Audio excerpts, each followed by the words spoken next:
I wanted to try and show on here sawmilling why, again, it's called rough cut sawing. But you saw in this pine, you hit a knot like that, I know you can see the gap down through there. They're butted up pretty tight.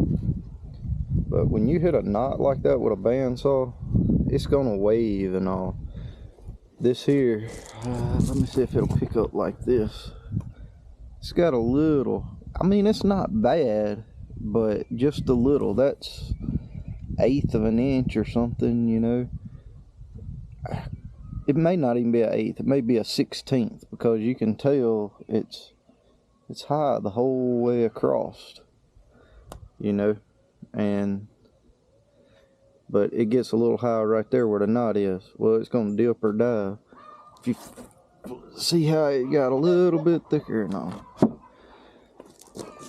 But when you saw stuff like this, you need to just know that that's what's gonna happen.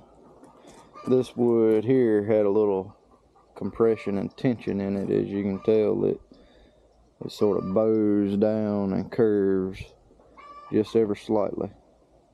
But if we come saw lumber for you, be prepared for that. You know, you got to have good wood. This is, I mean, it's good. It's rough sawn lumber. It is what it is. But I had some more in this stack. I noticed it was a little knot like that, and it jetted out like it just come out and back in about 1/8 or 1/4 of an inch, and you could really tell it. And I was hoping it was on top. I was going to show you, but I done covered them up. Some pretty wood though.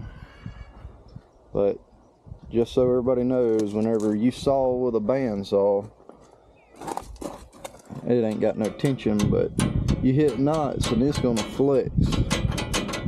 But again, I don't have no tension on it, so it's an exaggeration, but it'll do it. It can flex this way too.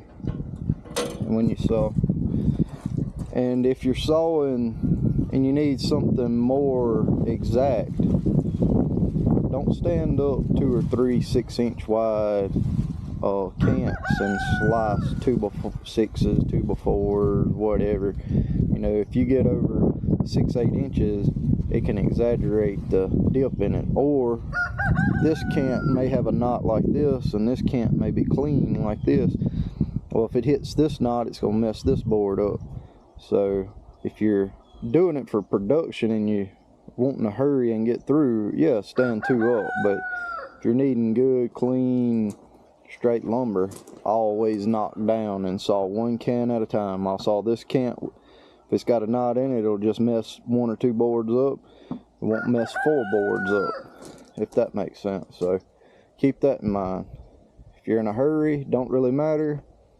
Stack them up on there. I've sawed 3 2x6 cants, or sawed into 2x6s at a time. My customer's like, I want it as fast as I can get it, as cheap as I can get them. They was like, I don't care if it's got a little wave in it, it's gonna go for a shoot house or a barn or something like that. I'm like, all right, if we hit a knot, that's what you're gonna get. And they're like, that's fine with me, it ain't that big of a deal. So that's what we did. But see you on the next one.